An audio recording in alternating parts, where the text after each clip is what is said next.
What's up? It's the Brunch Breakdown. Didi out here in Los Angeles. Chris and Dan are in Pittsburgh. Guys, we are back. It has been a wild 2026, but we are back at it right now. Today on the show, we're going to be talking Winter Olympics because, of course, we've got Dan, correspondent live from Milan, Pittsburgh. And we've got Chris, we got This Week in Football, and we're going to be talking, we're catching up on some things because we can do what we want. So we're going to talk the Super Bowl halftime show as well. We got music, we got beer, we got more. It's the Brunch Breakdown. Dan, let everybody know where they can find this thing. Yeah, in case you forgot, and in case you thought you got lost, no, we haven't been here the last 2 weeks. Don't worry, we back. But in case you did get lost somewhere along the way, the podcast is available anywhere podcasts are available. It's seriously that simple. Every Wednesday, except for the last two, every Wednesday, new episodes. Follow or subscribe wherever you like to listen. Then that episode will come right to you. And then if it doesn't, you know it's on us. It's not on you. It's that simple. You don't have to go searching then after that. See how easy that would be? That'd be nice. Full video episodes available as well on the YouTubes, the Facebooks, and right in the Spotify apps. Noon Eastern, 9 a.m. Pacific, also every Wednesday. You can watch anywhere, anytime after that as well. We're on social media at Brunch Breakdown. Give us a follow. Much appreciate you. Thank you. Thank you. And the Sounds of Brunch returns this week with hopefully some great music because we've had a lot of time to listen to some new music. And so that'll be updated on Spotify, exclusively on Spotify, each and every Friday. Tell Siri, Alexa, your good friend Rufus, or just get in there, use a keyboard, Sounds of Brunch. Give it a follow, and you'll be enjoy. And it's SOUNDS, Sounds of Brunch. Sounds. Dan just said it. Yeah. Type Sounds. it in. Sounds. It's like, you're not going to find it. If you're on YouTube, Facebook, or you're using the caption feature, just don't. Oh man, it's time to get random topics off off our chest. Chris, get it off your chest, my guy. Well, this is a big test because we've had we've had 3 weeks of life to get off of our chests. So, but given the fact that we're talking about the Olympics today, I just want to kind of be very short and sweet with everybody listening. You can't do curling. You just can't. You listening can't do curling. Okay. I know you're watching it and you're like, oh, they're just rolling a rock down a big sheet of ice. And I've heard way too many fucking people in the last week and a half tell me about how they can do curling. And you can't.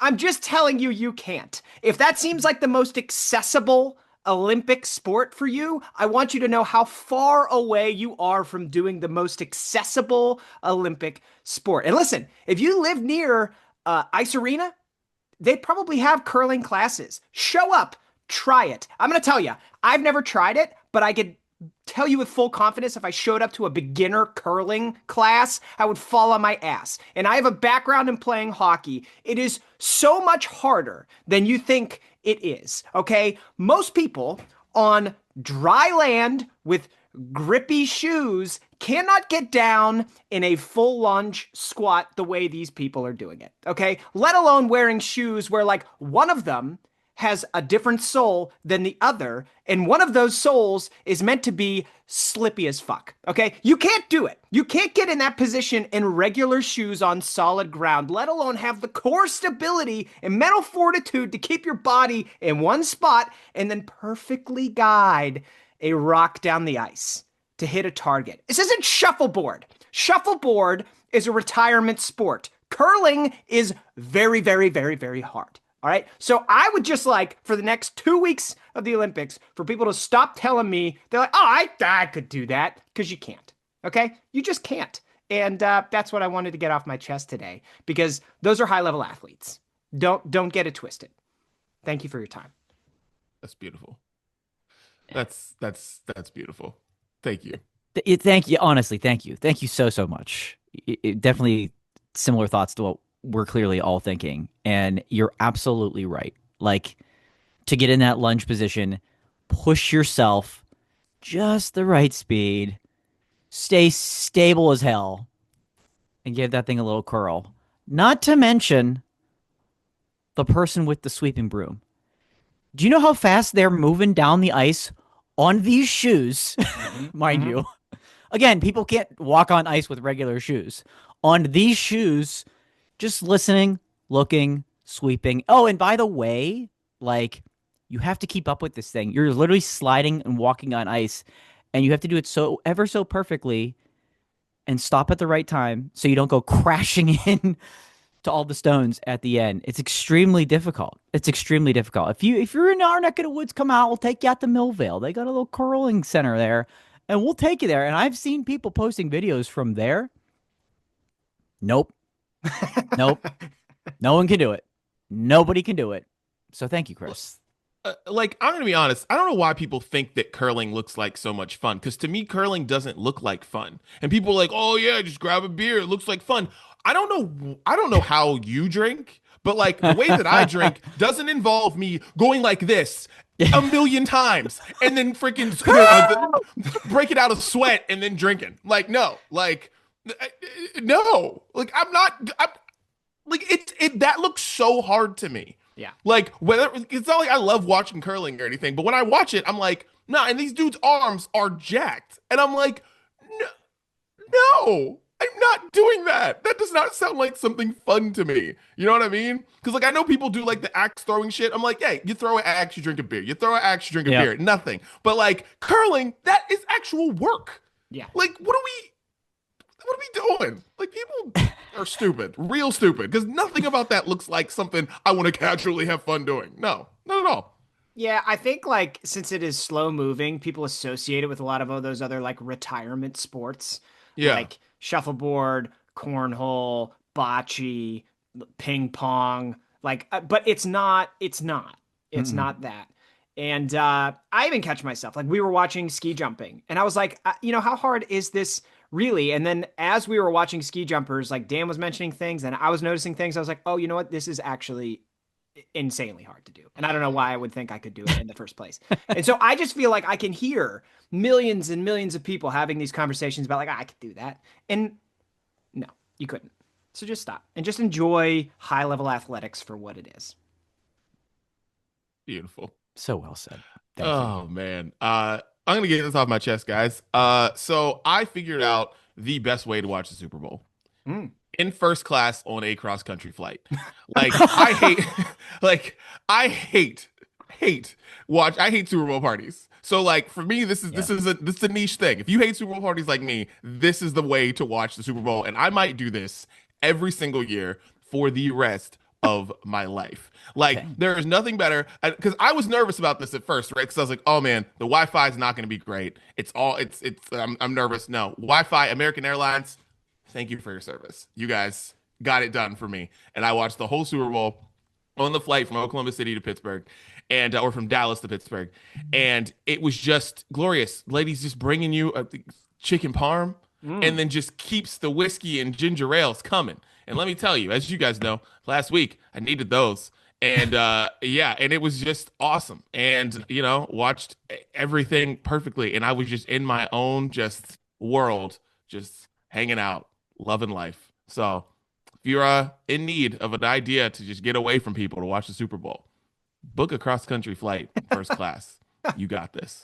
Hey, and the tickets probably during a Super Bowl being played, you might get a nice little discount off. Yeah. Why do you think I was in first class? When I went to change my flight, I looked and I was like, wait, why is this so cheap? That's crazy. And then realized, I'm like, no one's flying during the Super Bowl. You know what I mean? It's literally, I was probably on a flight with a bunch of people who had family emergencies, guaranteed. I was telling Siobhan that before. I was like, this makes no sense that this flight was so cheap. But no one's flying during the Super Bowl. It's just a fact. No one is. Unless you have to be flying. So yeah, I found the perfect way to watch the Super Bowl for people who hate Super Bowl parties. First class, cross-country flight. You're welcome. I think we might have found a little niche there, because I'm with you, Didi. I hate Super Bowl parties. There's too much yapping going on, and frankly, just commentary, which we're gonna get into later in the menu. Just far too much commentary from. I'll be careful what I say. Anyways, maybe this is like is it Cosm That's the one. Yeah. The one. Yeah. Okay. Yeah, So yeah. like, let's flip that. Let's do a 180 where it's just like you have your own seat and you're just you have your own little nook, your room, whatever it might be, and you just get because we don't have to go up. We don't have to go up, right? We don't have to get on a plane. We don't have to go up. We can do this on the ground.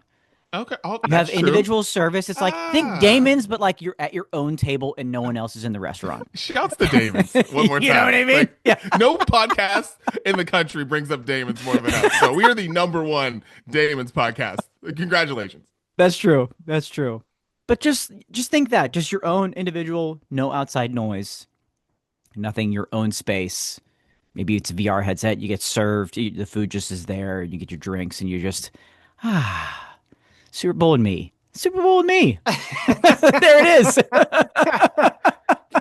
Well, dude, like I'm gonna write a children's book too. Super Bowl and me. That's it. We're gonna teach the future generations how to watch the Super Bowl. Super Bowl and me.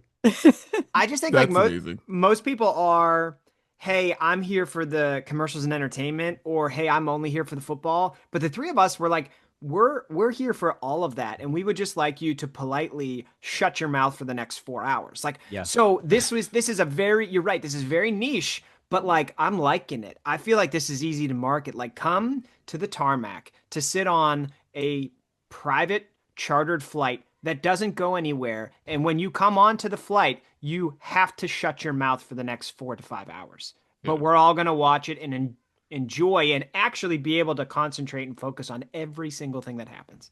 It's like honestly, that would be incredible. Cause yeah, like that is the thing. So many people are like, oh, I just care about the halftime show, don't care what's going on. I just care about the commercials, or I just want to watch the game. I'm like, not all of it. I want to see all of it. And it was so nice because the guy next to me, I look over at what he's doing. He's just doing something on an Excel spreadsheet. Like, I don't know, something important. No idea what the game's going on. It was beautiful. It was beautiful. And if somebody just like saying anything about the game, didn't care whatsoever. Like, my guy was doing work. I don't know what he was doing. And if that guy was at a Super Bowl party, he would just be thinking about his spreadsheet. So look, he can do what he truly wants to do.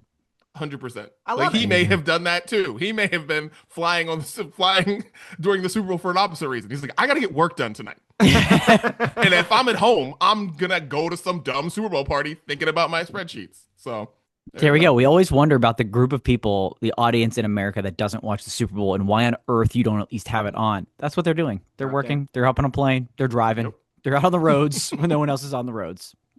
That's where they are. Oh man, Dan, get it off your chest. I will. I'm gonna actually do two things real quickly. Because now that we're talking Super Bowl, we're talking things like that.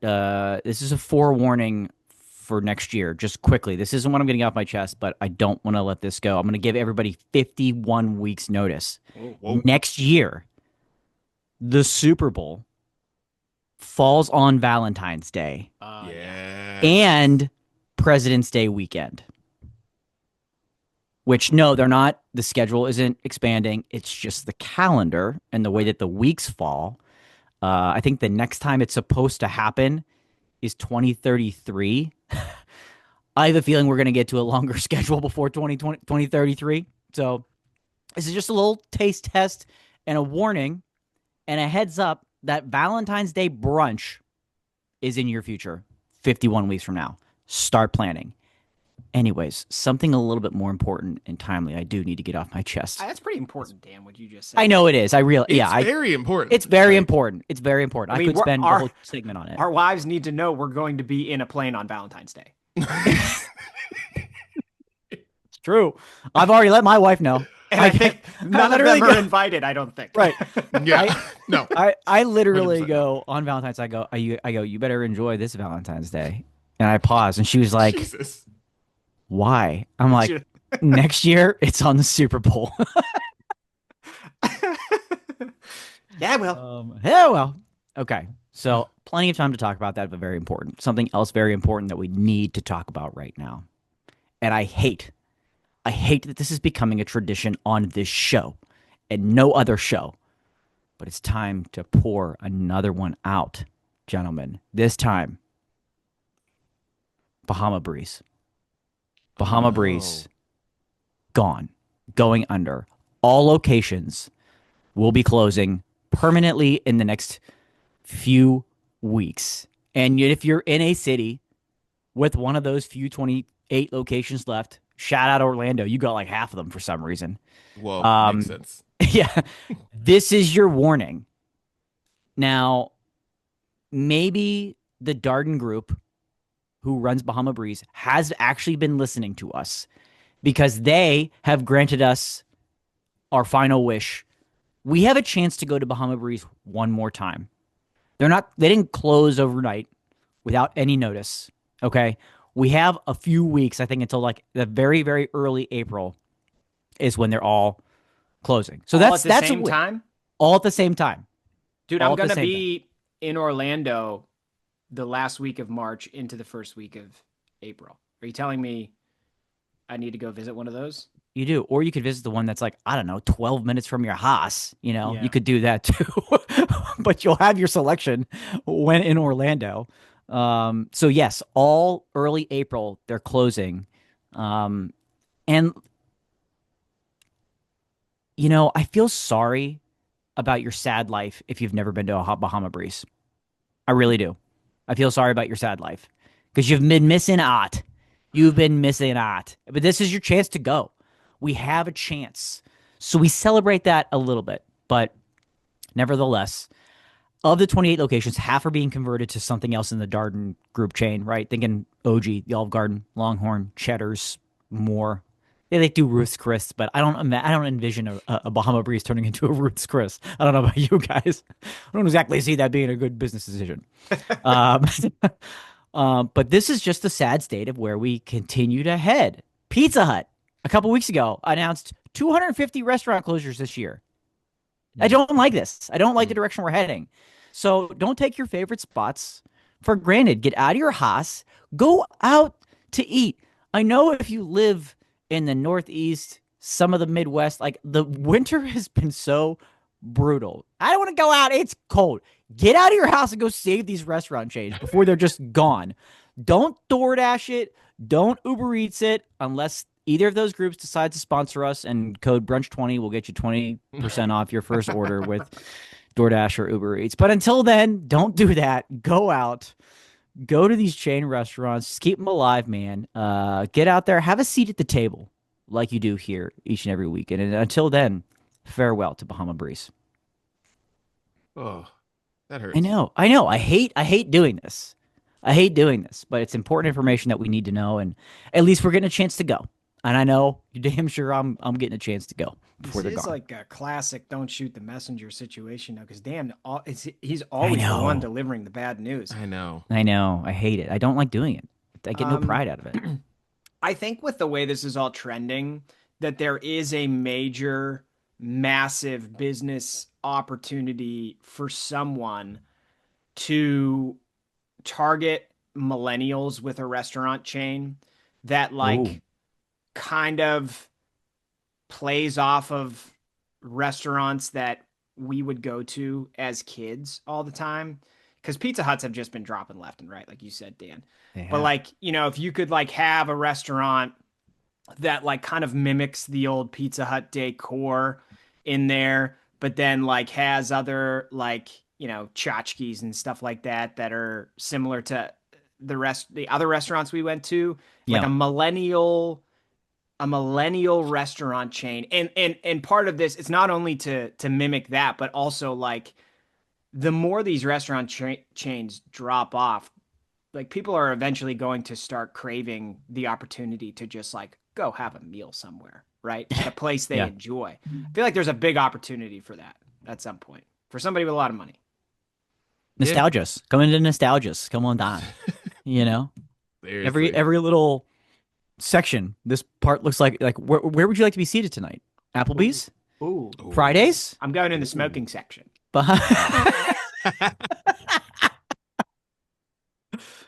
I love that. With the kids.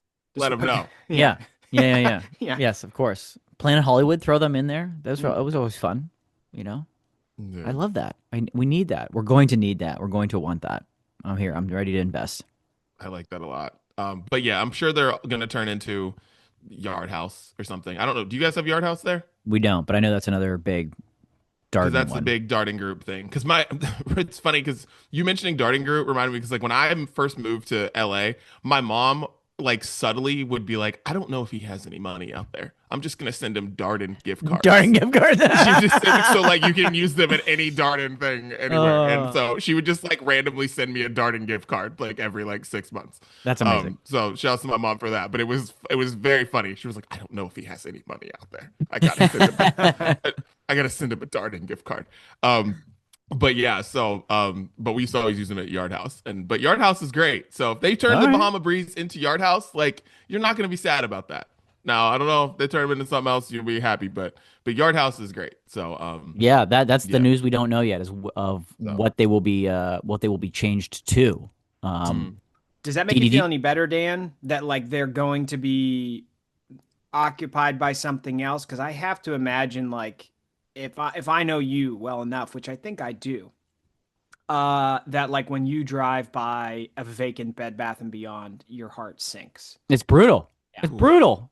Yeah, there's literally a vacant Bed Bath and Beyond across the street from a vacant TGI Fridays that I drive by often. That's where the Millennial Restaurant has to go. Is there like a Joanne Fabrics next to it? Because that's empty also. Yeah. True.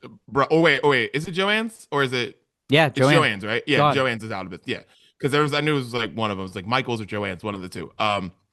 But yeah, dude, it's sad. Like all these places that had such big storefronts, no one wants that space. It's like there's Kohl's that are Yeah. closing. Nobody wants that space. It's humongous. Like who's putting their business in these huge slots? It's like that's the reason why like every Circuit City that was just like chilling there it just turns into a Halloween store. Yeah. And, or a Christmas store now. At that time, and then they just are empty the whole time because the humongous stores, huge, True. huge. But yes, to your question, Chris, yes, it makes you feel a little bit better that they're converting them. It's going to be one hell of a conversion. Bahama Breeze kind of has a look, kind of has a feel. So Yeah. it's going to take a little time. a lot of fake palm trees to rip out the ground. Yeah. All right, well, let's get into brews, boys. Chris, what would you sipping on? I had a Guitar City Lager last night from. Hey, shot at Tampa Bay. I just not I am much more and maybe it's partly like the time of year. I'm much more gravitating towards the lagers these days, boys. What was the one you? Oh, I also wanted to mention. What was the one you recommended I drink the other night, Dan? That Penn one, Penn Brewing. Penn Brewing dark lager. New. Yeah. Yeah, I had that too. So I've been enjoying the lagers lately. It's just hitting the palate a bit better than anything else. Nice, Love it. Love it. All right, so when I was in one of the airports I was in, I had something called Everything Rhymes with Orange IPA from Rough Tail Brewing Company in Oklahoma City, and it's dude hazy, citric and mosaic hops. The Daniel Dudley. Yeah. Honestly, I will say this tasted like because it was like it was like a brunch place, and it was like they basically just had like breakfast food and then just like some other things. So it was really like a brunch place at the airport, and it just tasted like orange juice, but with hops. And I don't think I'd ever had that before. I don't think I've ever tasted that before because there's like, of course, like, the IPAs that I like are, have the juice and all that. But like this one really tasted like orange juice, especially, I mean, the Denver omelet tastes great. And it's just like, yeah, tastes like orange juice with hops. So Everything Rhymes with Orange IPA. Check it out if you can. Okay. I'll have to look that one up. Mm-hmm. I'm going to bring back Hitchhiker to Brews Day because they've added to one of my favorite series that they've ever released of all time. Of course, it's a sour. Of course it is. Of course. And I'm kind of with you, Chris. Like I'm not drinking a bunch of sours. It's a more summer style for me. It's not sour season, but when they add to the infamous series, which is exactly what it's called, that's your peanut butter and jelly sour. That's right. And this time, they went with a couple jellies, a couple jams, if you will. Blackberry, blueberry, and peanut butter. Oh, liquid PB&J in a glass. So good. You get a little tartness from the blackberry and the blueberry and the smooth peanut butter finish. It's Makes no sense how these flavors come together in a beer. It makes no sense at all, and it's so damn delicious. Shout out to mm-hms everywhere. Another home run in the series. Hitchhiker. Don't stop. Don't stop what you're doing. Don't stop what you're doing. Dan, I could listen to you talk about peanut butter and jelly all day. I'm kind of mad that like no one said like when we were all single and acting like fools out here in these streets. Been nice to be like, she's a mm-hmm. Yeah. Shout out to mm-hms everywhere. That's all I can think of. It's like, you know what? Like nothing else to say, but here's something the single people really out there can use. A good friend of the program of ours, Mr. Brandon Salata, and I used to have a little bit of a signal. Okay, we had a little signal of once you identify somebody and you've confirmed that they're single. You know what this symbol is in football? Ineligible receiver. Eligible receiver. I'm reporting as eligible. Yeah, right. Like this or something. She's reporting as an eligible receiver. So once you find out just from wherever you are, you just the single signal. That's the signal. So, gentlemen, ladies, you can use it. You're welcome. Normally, signal is a bit more subtle than that, but that's a good one. Yeah, what's that mean?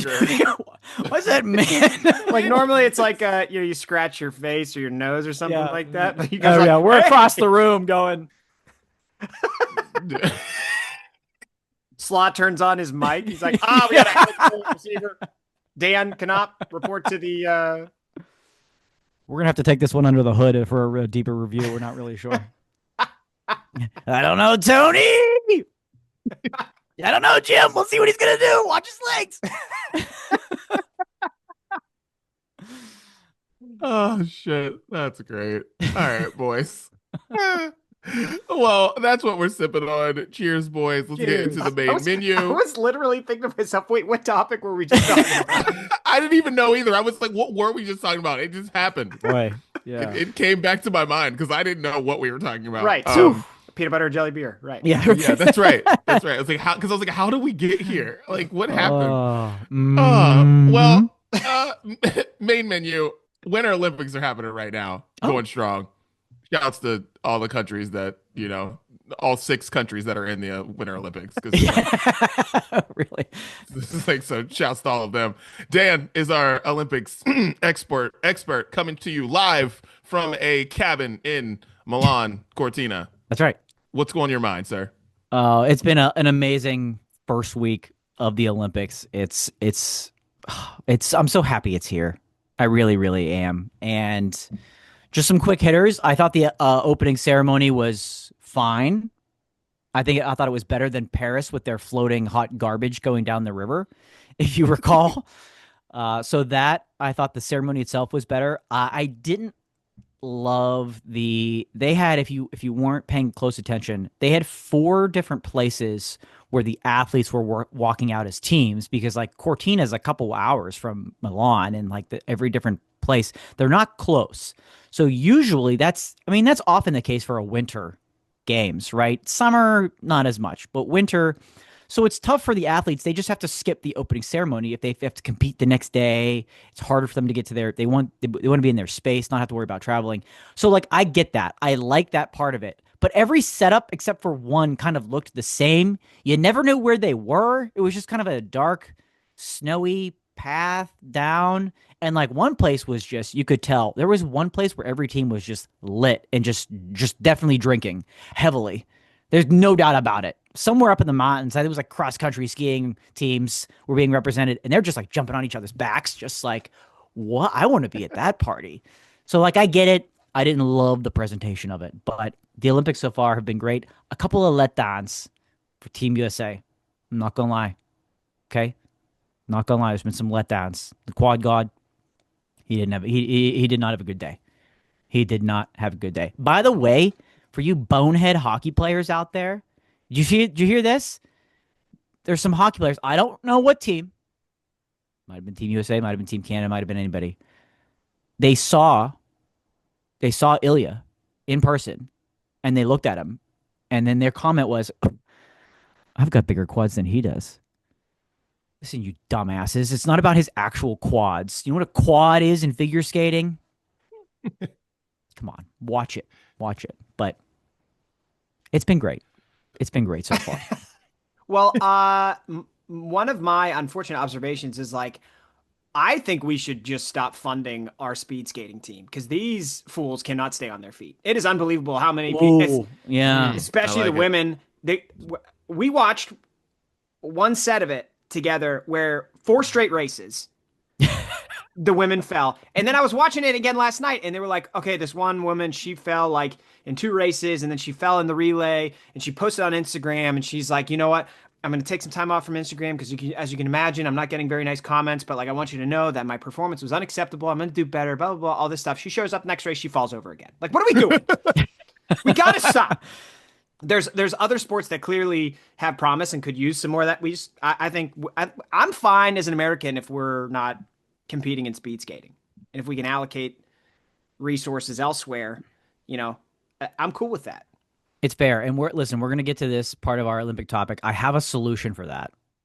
I have a solution for the skating problem. We'll get into that in a moment. But yeah, you know what? Who the early MVP is of the Olympics, in my opinion?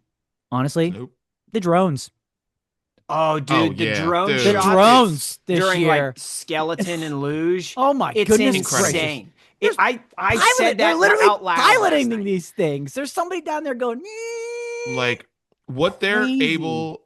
Because I remember in like, I want to say it was like, oh yeah, whenever Usain Bolt was in the Olympics.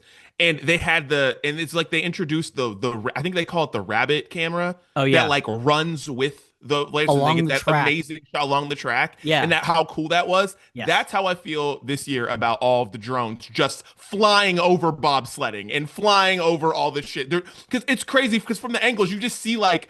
Because at first it's like you just see something fly onto the course. You're like, whoa, what the fuck was that?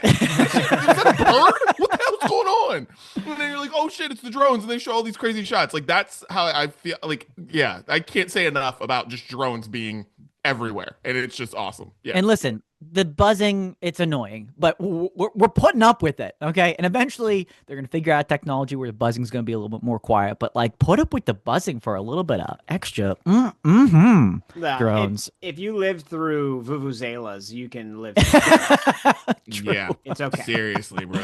True. Oh my God. True. Yeah. Yeah. Vuvuzelas. What a throwback. Yeah. Oh God. They could have those at the millennial themed restaurant. Oh God. Just toss it outside. That's when your table is ready. Seating. Yeah, that's definitely outdoor. Yeah, that's outdoor seating on Tuesday nights. Oh man. Oh. Well, Dan, go into your topic. What do you have? Yes. So, one thing you'll note if you're a fan of the Olympics, you'll be like, there's not as many teams participating. There doesn't seem to be as many sports. Well, that's because it's true. It's because it's the Winter Olympics. There are less sports. There are less countries represented, less athletes overall. The games are just a tiny bit shorter because of that. So we need to expand, right? The summer games, they just add stuff like breakdancing. And I swear if they add esports to LA, I'm going to flip a shit on this podcast. Anyways, so we need to do something to add to the Winter Games. And so, trying to keep it within the box here, right? So my question to you boys was, if you have to kind of use the current equipment, thinking skis and skates and snowboards and things like that, what's a sport that you would add to the Olympic Winter Games? And I'll go first because we were just talking about speed skating, Chris. The short track is not meant for 4 people to skate as fast as they humanly can with swords on their feet and not bump into each other. It's not meant to be done that way. Let alone a relay. On the relay, woo! It's chaos. There's so many people. Gone with your big ass. It's like, yeah, it's chaotic. It's not meant for that. When you have 2 people skating, it's fine. Okay? But I've got a solution here. River skate. So think like crew and boat racing that they have in the summer games, where they always do it along a river. They have to find a river somewhere, wherever doing the summer games are. Wherever you're doing the winter games, find a river. Okay. And instead of racing in that tiny ass little circle, you're skating down a frozen river.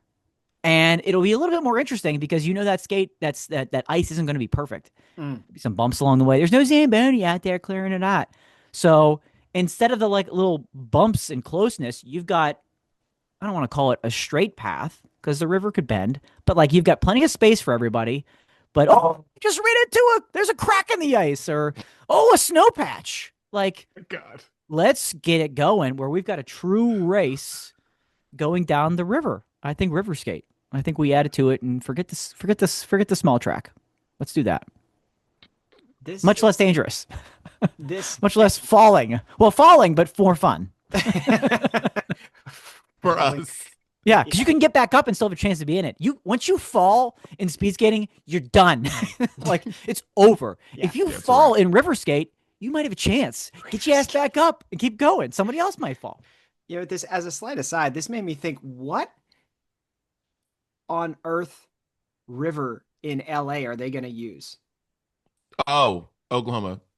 That's where they're going. They're going to go to Oklahoma. This is the funny thing that this is actually funny that you mentioned this. I found this out when I was in Oklahoma City because I'm like, why are they doing the Olympic tickets for locals commercials in Oklahoma City? Because like I'm barely paying attention. Wait, seriously? TV's on. Yes. So I just had the TV on, and like I always have a local news whenever I go someplace because I just love watching what's going on locally in the world. And there's some interesting things going on in Oklahoma, but this was one of them. And so I've been hearing this pre-registration commercial in LA forever, so I'm barely paying attention. And I'm like, wait, why do I keep hearing this here? There's two events. There's like all of the rowing events and stuff are happening in Oklahoma, and softball is happening in Oklahoma too. So they're pre-registering for locals for tickets in Oklahoma. So they're doing that in Oklahoma as well. Because I knew softball was going to be there because they have all the fields and stuff. Yeah. And whatnot. So I knew that was going to be there, but I didn't know that there was another thing. And yeah, I guess like a bunch of the rowing events are going to be there too. And then like soccer's in a bunch of different places. It's in like Columbus and New York and a bunch of Nashville or something.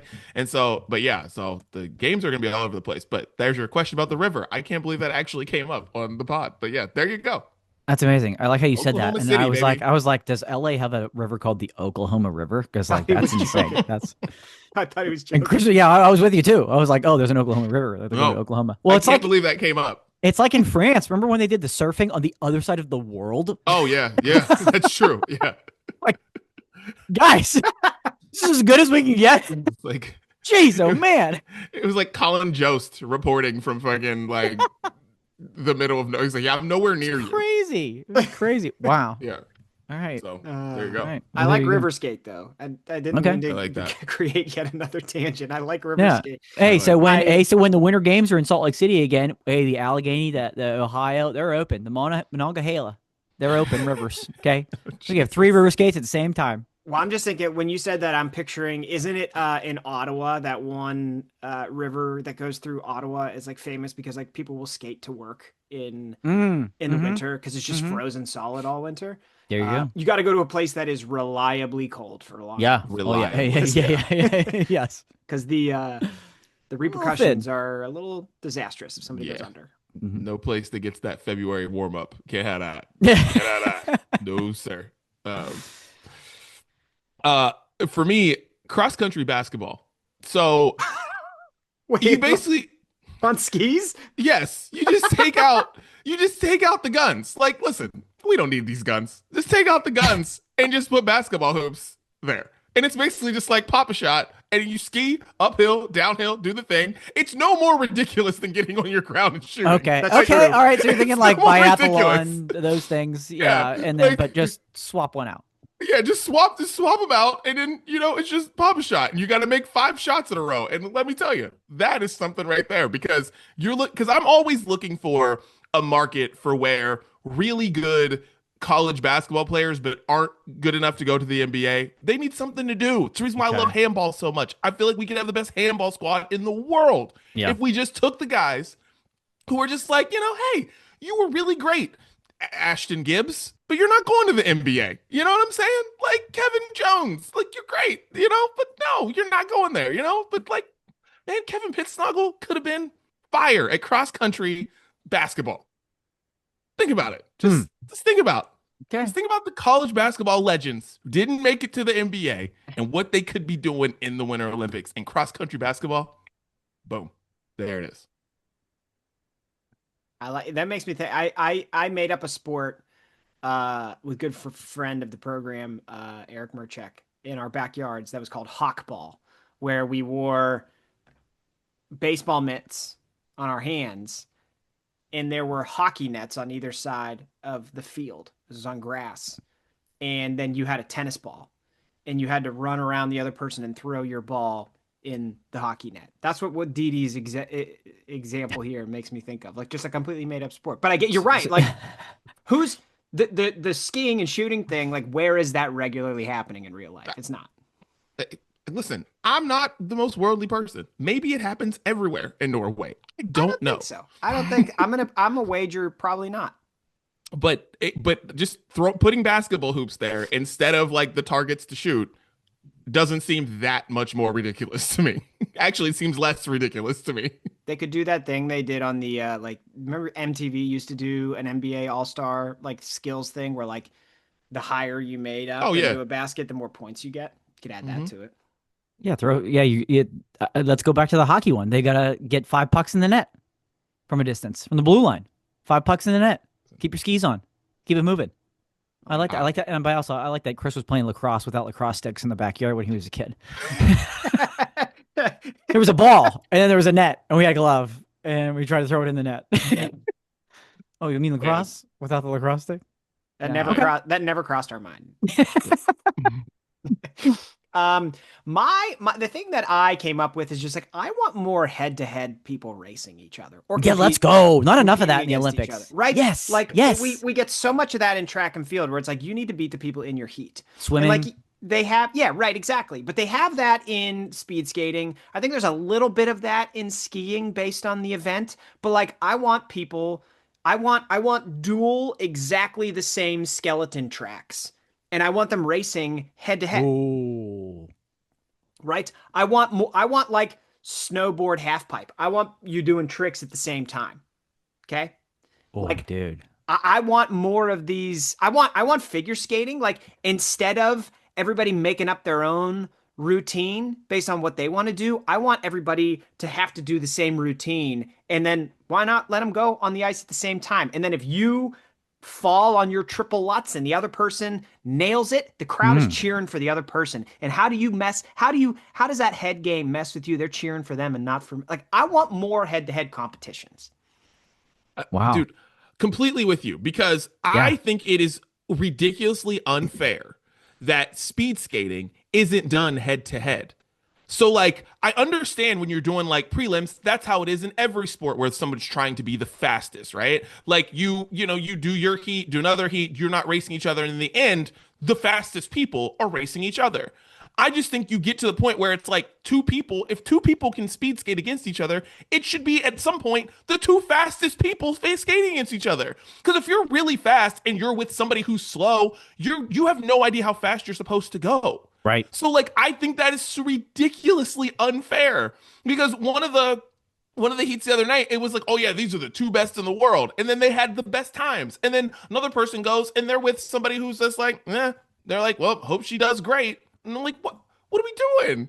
Yeah. And the same thing I was watching, like, I think it was alpine skiing last night. And it's just like the same shit. It's like, you don't know how fast, like, the last person gets an advantage because they know that they have to have the best race of their life. But it's just like, that's just, I don't know. Yeah. That's just unfair to me. When in your heat, it's just like, well, you win your heat, even though you had the 5th fastest time, you won, so you get to advance. Excuse me?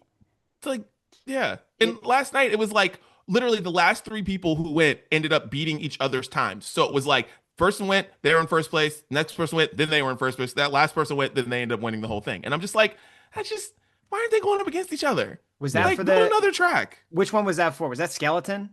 I think so. That was happening in skeleton. Yeah, it was. Yeah, it was just like boom, boom, boom. And I'm like, that just seems unfair to me. I was watching it last night, and it was the last 3 were like all Germans. And then they went 1, 2, 3. And it was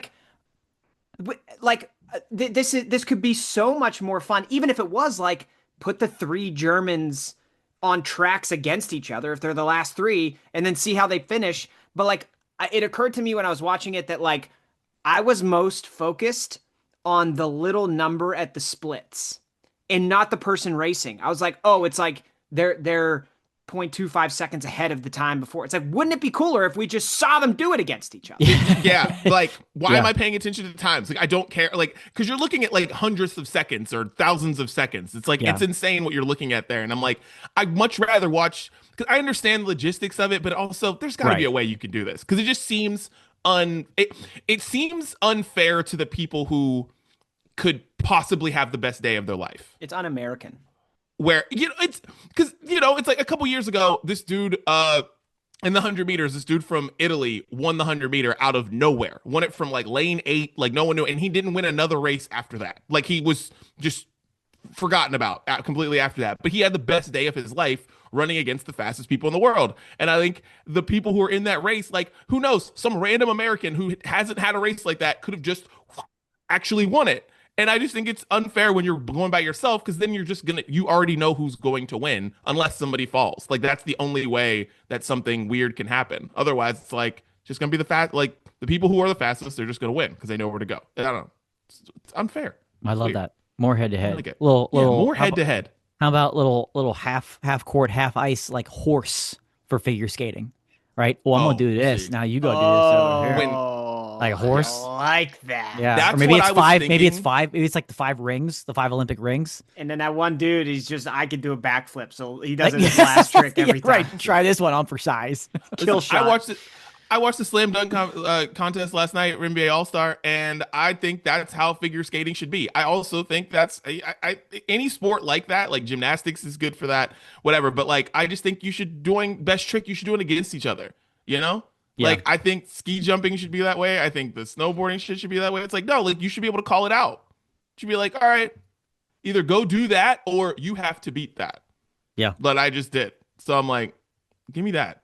More best trick. Best tricks. Best tricks. Let's go. I like that. I like that. Look at us fixing the Olympics over here. Hell yeah. I'm waiting for snowmobiles to make their appearance. We have to figure out a way to do that safely, but that could be fun. That'd be a fun little race. Put them on the river. Boom. That's how you test the ice. Put the snowmobiles out there first. They're heavy enough for those. They're good enough for those. Let's get the people out there. Oh man, Chris, this week in football, what you got? All right, here we go. Dun dun. This week in football. We have to come up with a better name for this segment. I don't get what we're doing here. Okay, we agree. Next topic. This is stupid. Okay, this is just dumb. It is dumb. It doesn't like. Just...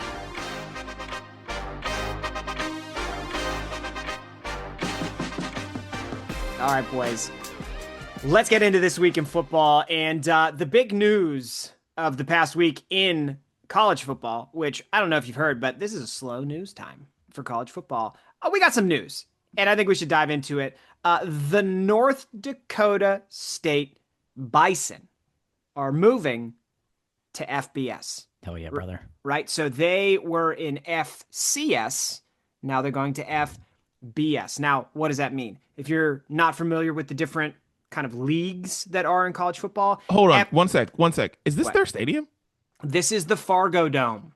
This is pretty fucking sick. Well, I've never seen this before. We're going to get to that in just a moment. Okay. So anyways, go ahead. Sorry. I'm sorry to interrupt you. I was just like, damn, this is pretty fucking sick. All right, go ahead. Sorry. Yes. So FCS is kind of like, it used to be called 1AA, right? It is one notch down from FBS, which is where like Michigan, Ohio State, Texas, LSU, all the biggest schools play, right? So every year there's like 2 or 3 teams that decide, hey, we're going to try to take that next step up from FCS and go to FBS. North Dakota State has decided to do that because, guys, they have won 10 of the last 15 FCS national championships. And they actually got to a point, this is an interesting fun fact for you, they actually got to a point where they got upset in the playoffs this past year, and they hosted the playoff game in which they got upset. This stadium that you're looking at, the Fargo Dome, seats about 20,000 people. It was half full for a playoff game because their fan base has become so jaded about the fact that they just win every national championship that they were like, hey, we actually need to do this to get people more interested. So they're going up to FBS. Wow. because they've clearly, tackled that beast at FCS. So I believe they're going to the Mountain West. And this just made me think, boys, do you have like a top place or places that you would like to visit in college football? And they could be the big ones, right? They could be like the Michigans and the Texases, or it could be places like this. Boys, this is one of the ones on my list, and I'll just dive into it. Didi asked what this is. This is the Fargo Dome. It seats 20,000 people. I don't know how familiar you are with North Dakota, but the weather there mostly sucks. So they have a dome. So now they are, I think, the only other dome program to go with Syracuse that is in FBS. Idaho has a dome, but they moved from FBS to FCS, so they are no longer in FBS. So I would love to go to this place. Something that gets me really excited about college football is watching a game in a place that I've never been to. Because I'm like, hey, what do these people do for fun? And then you get to kind of like learn about the place through watching the game. I would love to go to the Fargo Dome. I've never seen college football in a dome before. They are very, very good. I would not be surprised if they don't just go ahead and win the conference in their first year because of how good they are. And I think this would be a delight to see a college football game here. But where would you like to go, boys? What places would you like to visit that maybe you haven't visited before? What's on the list? Honestly, now I want to go to the Fargo Dome. There we go. Because 20,000 people just sounds like fun. Right. That just sounds like fun. 20,000 people, football game, like inside, of course, like indoors, because like 20,000 people outside, not that great.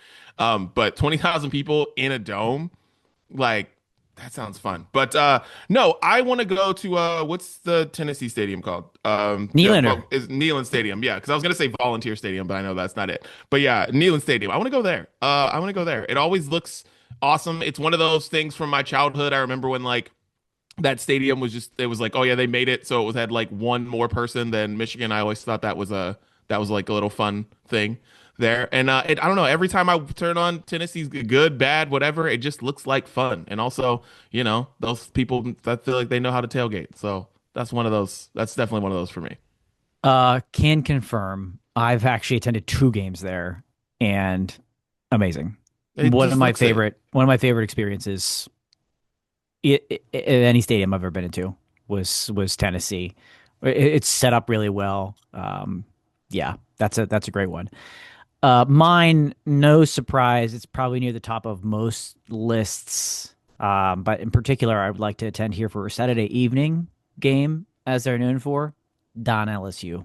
Yeah. Go Tigers. Yeah. Yeah. That's a big one. That's the big one out there for me. I mean, that's just the environment. Every time you see it on TV, again, on a Saturday night down there, Death Valley, like, let's go. Let's go. That's a big one for me. But North Dakota, maybe that gets on. Maybe that's one of the ones on the list. I got a couple others ones on my list here, but maybe there's a bump. Maybe September game. North Dakota is this campus and stadium is notoriously hard to get to. Just so you fly into Minneapolis and then have to drive 3 hours to get there. There are no airports close, but if you might still be worth it. The other ones I have on my list, I'm all into like the random stadiums that have surprisingly good environments. The other 2 I had on my list are, I always have thought it would be so cool to see a game in Wyoming because their fans are rabid. They always have good atmospheres. Their team is usually good, and like the scene around that stadium, just like it's surrounded by mountains, right? Yeah. It just seems like beautiful and a cool environment, and like who else could say, yeah, I went to Laramie this fall? Like not many people. And then the third one I have is Don Boone, North Carolina. I've wanted to go see a game at App State for the longest time. Again, because of the scenery, and the team is usually pretty good, and the fans are really into it. So those are my 3 kind of like off the radar: North Dakota, Wyoming, and App State. Well, for me, the other 2 I had were, I want to go to a game at Arizona State only because I just want to party. Like that's it. Like going to a game at Arizona State sounds like fun. Like records be damned. Like I have a feeling that those people know what they're doing when it comes to, having a really good time.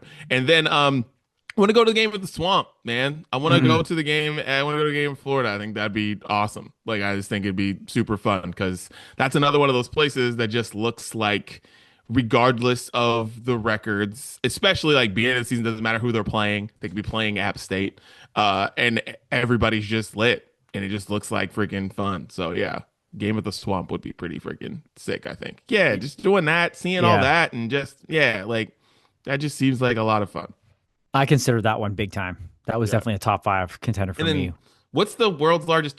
It's the world's largest tailgate party, but don't they do that in Jacksonville though? Yeah, I think. Florida, they do that. Half Georgia. Yeah, half Florida. Yeah, right. Because it's on the line or whatever, and they do it there. Right. But yeah, that always looks pretty freaking crazy to me too. So, but yeah. Yeah.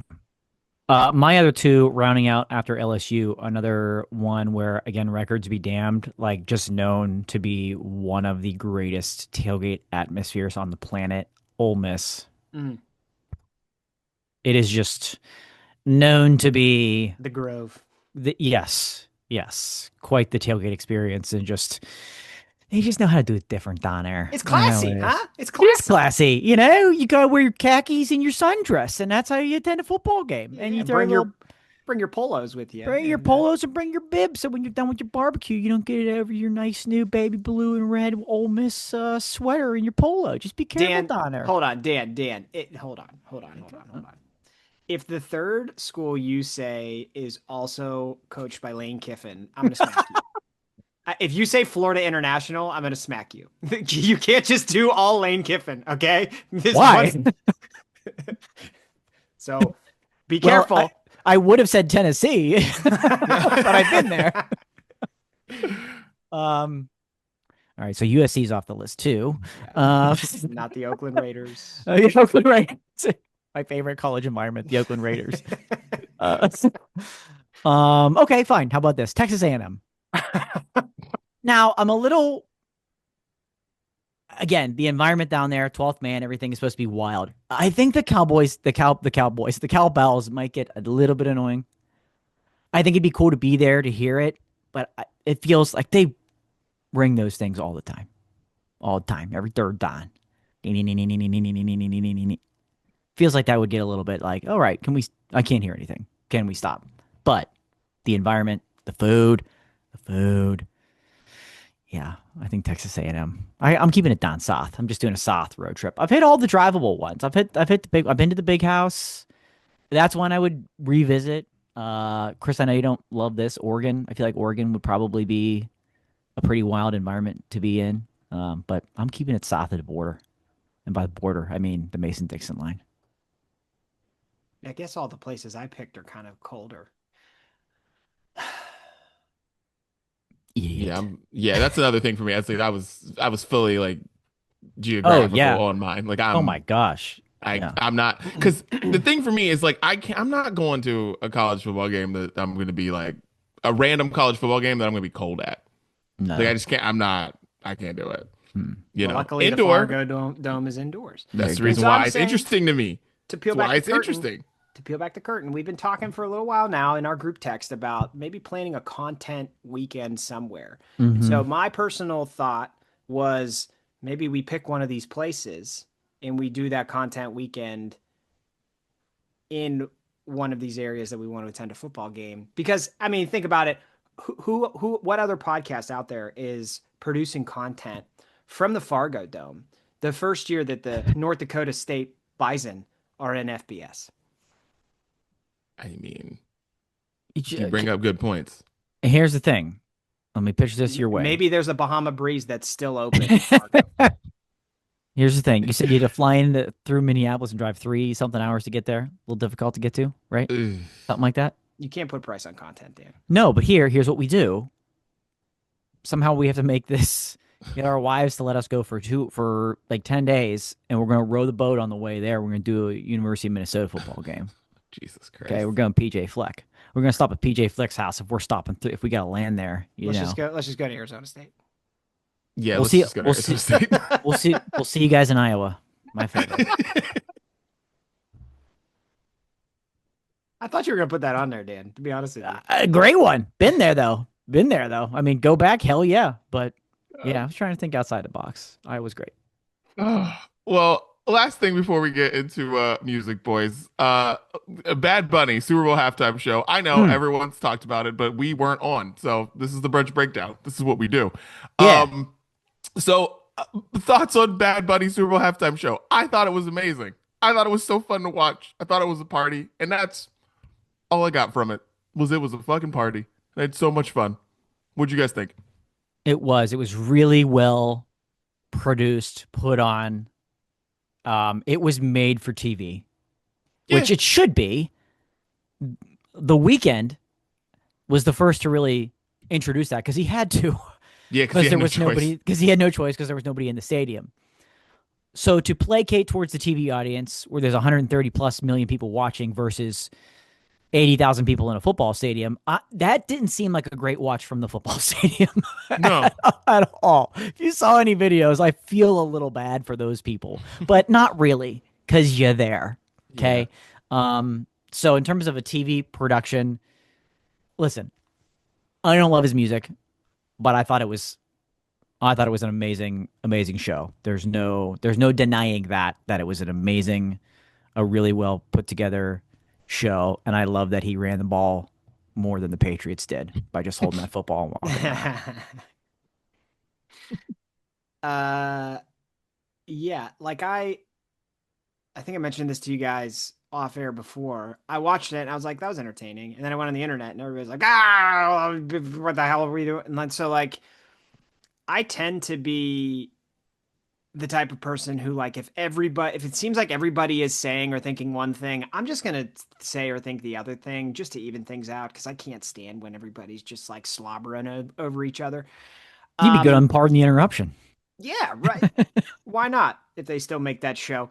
I mean, I love that style of music. I did not know who Bad Bunny was prior to this. Okay, did you know he was a guy? Because I heard people on the radio saying, I don't know her, but I've heard her music. And I was like, excuse me.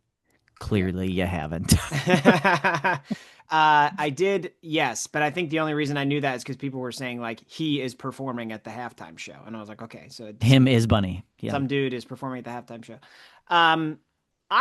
So I thought it was wildly entertaining. I love that style of music. But I will say, and I've said this about many other things before, when you guys have recommended music that like it's not in English, like K-pop, I'm just like, I would have liked it more if I knew what he was saying. Not saying he can't perform at the Super Bowl halftime show, but like, I didn't know what anybody was singing about. He teased Gasolina for 5 seconds and then didn't play it. That was so rude. I know. Millennials everywhere were so frustrated. But I don't know what the hell he was singing about. I did read like translations afterwards. It seemed like a positive message and all this stuff, which is cool. So I thought it was entertaining. I just didn't know what was happening. Yeah, dude. I was like, it's funny you mentioned Gasolina because I was like, Gasolina song, not in English either. Yeah, like, I know. We all fucking love Gasolina song, not in English at all. Mm-hmm. So I thought that was like a funny thing because people were like, oh, the only thing I understood was Gasolina. I was like, did you? I don't know. But yeah, and another thing, I just thought it was a fun party and funny to watch. And like, why do we care so much about this 13-minute thing? It's 13 minutes of your life. 13 minutes. Mm-hmm. And the last 2 years, especially, really have bothered me. Because like Usher performed and it was just like Usher hit after hit after hit, and it was just awesome. And then last year, Kendrick performed, and I was like, and I thought the Super Bowl was fine. He performed a lot of newer things, not a lot of older things, and I was like, I would have liked to hear a couple things. Right. But like all this stuff, it's like, oh, well, here's what you missed in Kendrick's Super Bowl halftime performance. Here's what you missed in Bad Bunny's Super Bowl halftime performance. This is what it meant. I was like, I don't need to know symbolism for a halftime show. Because it's cool that you do that. That's fine. But you don't need to beat people in the head with it because who cares? Yeah. It's like, you're not going to make somebody, because I think people do this to make somebody like something that they may have didn't like or may have just thought was all right. Like, it's so annoying. And it happens with like everything in pop culture now where it's like, no. You didn't like this. Here's 50 reasons why you have to like this. And I'm like, no, the Bad Bunny show looked like a freaking party. That's what it was. And it was awesome. And I love the thing that I did like was like, oh wait, there are all these celebrities just like in the like row. Like Cardi B was just chilling instead of performing I Like It, which I need an explanation as to why her and Bad Bunny didn't perform the song they have together. But that's fine. Do whatever. But yeah, like it's just a party. I loved everything about it. I love that somebody got married up there. I love that there was like I love they did a real wedding up there. Like it was fucking fun. He was climbing on poles and shit, and it was just great. Spiked the football into my favorite one of my favorite songs of last year, which is DTMF. So it was cool. I thought it was a party. And it's like that's what every Super Bowl halftime show should look like. It should look like a party. That's what it should look like. Yeah, I feel like everybody's sick of like everybody making a statement constantly. You know what I mean? Like, which is why the Olympics are so great. Not allowed. Yeah, I don't allowed. Like, I'm notoriously a type of person when I hear a new song, I'm actually not even listening to the lyrics. I'm listening to like the music behind the lyrics, and then later I'll catch up on what they say. So I'm like, and I think everybody is different in that regard, right? Like, I know that I actually think most people do it the other way around. But yeah, so like I'm not even looking out for what is the potential statement they're making, and I'm just like, how do I vibe with the music, you know? But so many people are like, oh, another statement, I can't believe, I don't want to, you know? And I think people are just kind of getting sick of it. Yeah, I just don't need it. But it's not even the artist with the statement. It's the people. It's everybody else. I'm like, I'm sick of everybody else. What your artist does, I'm cool with. It's everybody else just beating you in the head with something. And a lot of the times, those things aren't even true. Yeah, right. Like, because you'll see that he made a positive statement and that he was like advocating. I saw people saying he was advocating for love over hate. And then he was also advocating for his country over the United States at the same time. And I'm like, well, these can't both be true. Like, so what are we saying? Hey, there were people that were dressed as trees out there, which was just, and I was waiting for the people to shake those trees, and they never did. And I thought that was actually quite hilarious. They were actually just there to get them to move in and out very, very quickly, which is genius. But also, I'd like to see. Amazing. Did you see how much they got paid for that? No. Those people that were trees got paid a lot of money. Because they were there for like 5 days of rehearsal and then the actual show. They got paid like 15 grand to be trees. Oh man. Yeah. Amazing. How do I sign up on that list? I know. Amazing. Wow. Well, let's get into music, boys. What are we listening to this week? Daniel, go. Cannons, one of my favorite bands of the past probably 4 years or something like that. They're back. New music. They bring that kind of spacey indie dream pop sound that they just thrive in, and I think they're so great at it. The new song is called Starlight. It's the first single off their new album coming out sometime in the spring, so very happy to have Cannons back.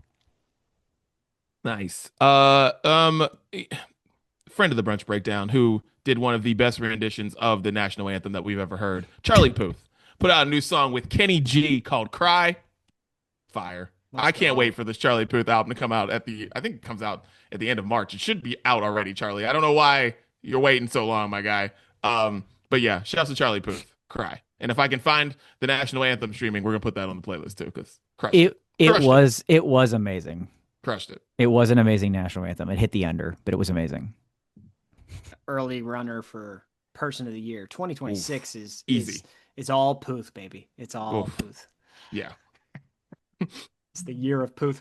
Okay, my first one is going to be from a new band I started listening to called Good Terms. I'll just say, if you are a fan of Fall Out Boy from like their first 2 to 3 albums, you are really going to like this band. And I'm going to give you the song All In, which is the first song off of their new album, which came out less than a month ago. There you go. All right.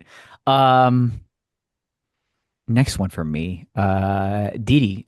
This is someone we've collectively put on the playlist a couple of times. I think you have recently, but her brand new album is now out called Apple Tree Under the Sea, Hemlock Springs, putting her back on. Yeah. I'm going to throw on Be the Girl. And this song is amazing. It takes you on quite a journey. It's a little bit long. It's like 5.5 minutes. Do not skip through it. Do not skip it. The first 2 minutes kind of sets you up for the last 3, and it just takes a left out of nowhere. I love it. I think it's geniusly produced. Be the Girl, Hemlock Springs. Check out the album. somebody we talked about a lot last year, Somber, put out a new song called Homewrecker. It's Yeah. really good. I don't know if this is for an upcoming album or if this is something that was just kind of left over off of the album because it sounds like, I mean, if you like any of the Somber songs that are on 12 to 12, you're gonna like this song too because this is what I like from Somber and it's really good. So Homewrecker, Somber, check it out. All right, my next one is a brand new song from the band Settle Your Scores. They put out a new song called Fell in Love for a Day.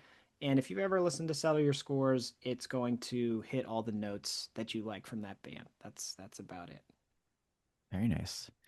Last but not least for me, she's also been a mainstay on the Sounds of Brunch. And Dee Dee, I think you were the first to introduce, but I'm taking it because Claire Rosenkrantz. Oh yeah. Brother, this is the direction.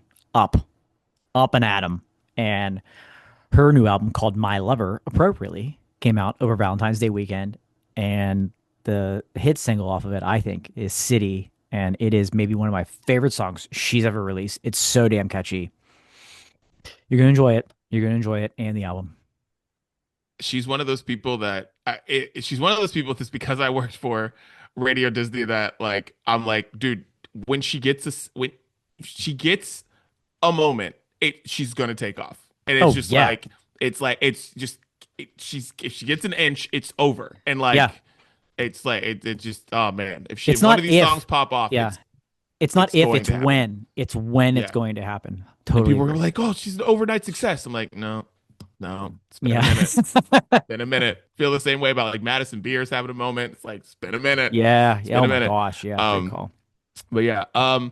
Last song on here. Lil Russell, rapper from the Bay Area. He's got a song called "I'm from the Bay" and it's awesome. And I just love this song so much. It's been out for a while, but it got played a ton because the Super Bowl was in the Bay, and I know he performed it a lot. And it was just awesome. I love Lil Russell, and "I'm from the Bay" song's awesome. Check it out. I saw some live clip of him doing that and like talking to Gary V. And Yeah. I saw it because you liked it, and then Instagram was like, you might like this too, because I follow Gary V. And then I watched it, and I really liked that song. That was cool. Yeah. My last one, The Story So Far put out a live album at the end of last year, and I totally missed it. And so I'm gonna put Big Blind on the playlist because it's the first song from that live album. And like, dude, if The Story So Far, they're probably the biggest pop punk band in the world right now. And the reason that they are is because their musicianship is just better than everybody else.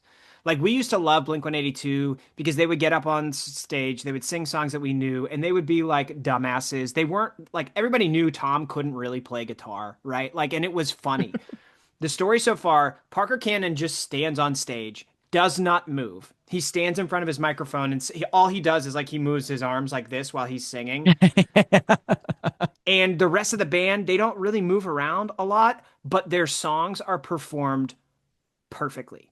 And his voice is absolutely insane. Like, if there's a pop star out there right now that you love and you're like, because their voice is so amazing, listen to Parker Cannon sing one song live and you'll be like, oh, he should be just as famous as this person. That they are so good. Their musicianship is insane. So that's why I'm putting it on the playlist.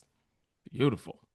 Well, boys, that's the Sounds of Brunch. We're back and updated. Get on Spotify, ladies and gentlemen, because we're bringing the heat. Sounds of Brunch. Tell Siri to Alexa to play the Sounds of Brunch exclusively on Spotify. All right, guys. Any final thoughts today on this Olympics football Bad Bunny brunch breakdown? I mean, I think I'm assembling my list of top things to do in 2026, which is eat one more time at Bahama Breeze. Yeah. Visit the Fargo Dome, which I'm looking at more pictures of it. It looks like just like a convention center in the Midwest. It's beautiful. And then watch football on a plane that doesn't fly with you guys. Yeah, Super Bowl and me. Yeah. coming to a city near you. Dude, Super Bowl and me. I love that. It's the Brunch Breakdown. We're out.